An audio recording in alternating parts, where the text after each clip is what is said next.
Morticia managed to get home, though she was shocked to have seen a taxi around at such a late hour. She slammed the door with a light thud after paying the driver. Immediately after she entered the house, the taxi driver made a call. "I've brought her home, Sin," he said and drove away. Morticia quietly walked into the house. Her mother was sleeping on the couch with the television still on. She switched off the television and covered Ava with a blanket before heading to her own room.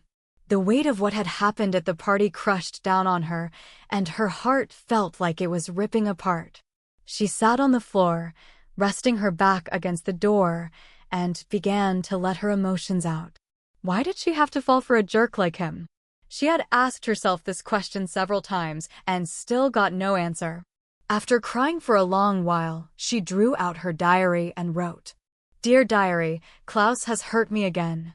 I knew getting into Washington College was a terrible idea. This is going to be hard, but I promise myself that I'll end these feelings I have for him, starting now, so my heart won't hurt any longer." Next morning, Vincent was busy making breakfast when Morticia walked into the kitchen. He jerked at the sight of her, almost spilling the water he was holding. "What the hell do you look like that for?" he mumbled. Her face was pale, last night's makeup still smeared, and her eyes were slightly swollen and her lips parched. Morticia ignored her brother and went to get the cereal she had come for. "Did SpongeBob die?" he asked. That was one of her favorite shows. Morticia shot a glare at him and went to the living room to eat. After a while, Vincent joined her with his meal. "Klaus told me about the party you went to last night." Vincent and Klaus shared everything with each other, especially when it came to her. "I don't want to talk about it," Morticia mumbled. She was going to start getting over Klaus, starting today. She was glad he wasn't here at the moment. "At least tell me who upset you." Klaus checked the camera at the frat house. "Was it Jamie?" Vincent asked. "It's not Jamie. Don't go near him. And for the last time, I don't want to talk about it," she snapped. "Your mood swings make you look scary," Vincent mumbled and poured her a glass of water. Days passed quickly. Klaus didn't show up at their home, and Morticia didn't care to know. In fact, she was glad he wasn't there. If she happened to see him at school, she planned to ignore him. After speaking with Ria on the phone, Morticia glanced at herself in the mirror. It was finally her first day of college. She had class at noon, and getting to school would take almost an hour. She really needed to get a dorm on campus so she wouldn't have to commute from home every day. "Oh, baby, you look sweet," her mother complimented her as she walked down the stairs. "Thanks, Mom." Vincent only shook his head and walked past her without a word. Morticia kicked his leg. "What was that for? You're not going to say anything?" "About what?" "Never mind. I just felt like hitting you." She poked her tongue and ran out. "She's such an innocent demon." "TSK," Vincent scoffed. The campus was filled with students heading to their classes. Morticia felt a surge of excitement. She kissed her mother goodbye and headed to the classroom. Upon arriving, she found it empty. It seemed she was the first to arrive. As she stepped in, a leg crossed in front of her, causing her to fall hard onto the floor and hurt her knee badly.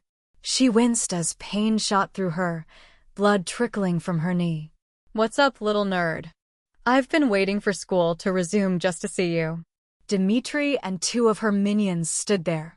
Morticia shot a glare at her, prompting Dimitri to stomp hard on her hand. "Stop. Arg." Morticia yelled, but Dimitri didn't move her foot. "The rule still stands, little nerd." "Stay away from Klaus," Dimitri chuckled. "I missed messing with you." She finally released Morticia's hand, took the apple juice from one of her minions, and poured the entire contents onto Morticia's hair, soaking her blouse. Morticia sobbed on the floor as Dimitri left. "Welcome to Washington, little nerd. See you around." She smirked and left. Morticia looked down at her ruined outfit. How was she going to fix this before class started? What a great way to start college. She grabbed her bag and quickly walked out of the room, only to see a hallway full of students. They all stared at her and began whispering among themselves. She even spotted Jamie, looking at her with concern. Some students began laughing, making Morticia wish the ground would swallow her. With teary eyes, she dashed out of the hallway. She ran as fast as she could until she bumped into a hard chest, her vision blurred by tears. "What the?" "I'm sorry," Morticia apologized before the person could curse. "Bunny?" His voice was soft, but when she looked up, she met the dark, metallic eyes of Klaus. "What happened?" His face twisted in anger as he scrutinized her. His eyes darkened when they landed on the bruise on the back of her hand. Without a word, she tried to leave, but he held her back. "Who did this?" he asked, his voice cold. "Let go." She tried to pull her hand away, but his grip was strong. "I'm not letting you go until you tell me who did this to you, Bunny." "You're not walking away from me this time," he growled, making Morticia's heart skip a beat. She had never seen him this angry before.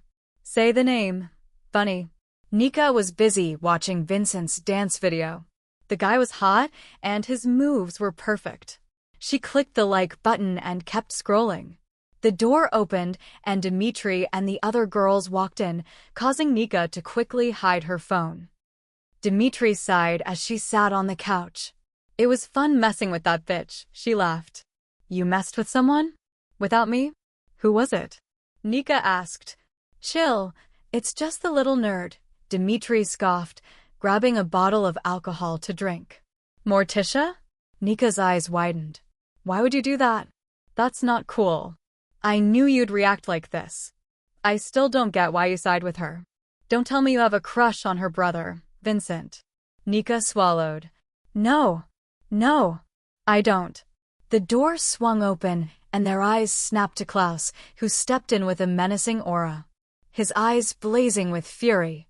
"Baby," Dimitri smiled seductively, but the smile disappeared when she saw the figure behind him, Morticia. "Get up, Dimitri," he ordered coldly. Dimitri stood, as did the other girls, who trembled under Klaus's intense gaze.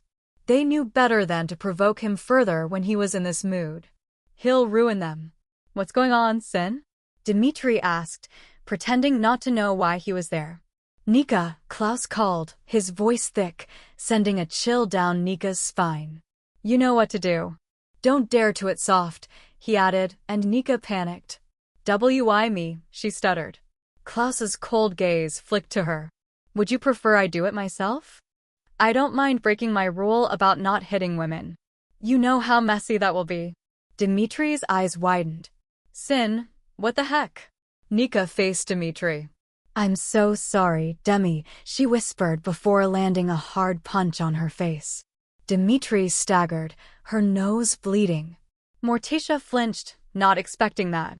Nika looked at Klaus, who gave her a look that said, "Continue." Having no choice, Nika grabbed Dimitri's collar and punched her hard again. "Bitch!" Dimitri cursed, trying to block Nika's next attack. "What the hell are you all standing there for?" Klaus asked the other girls. They immediately joined Nika, beating Dimitri, who fell to the floor trying to shield herself. Blood oozed from her mouth and nose as she cried in pain. "Stop this! Stop this, Klaus!" Dimitri screamed in frustration. Klaus suddenly turned to Morticia, his gaze still cold. Should they stop? Morticia's eyes widened. Why was he asking her? She glanced at Dimitri, still being beaten, and, somehow, found it satisfying. A smile crept across her face, and she replied with pouted lips. "Nope, not at all." Please download Novels Ago and search the code in the upper left corner to continue reading.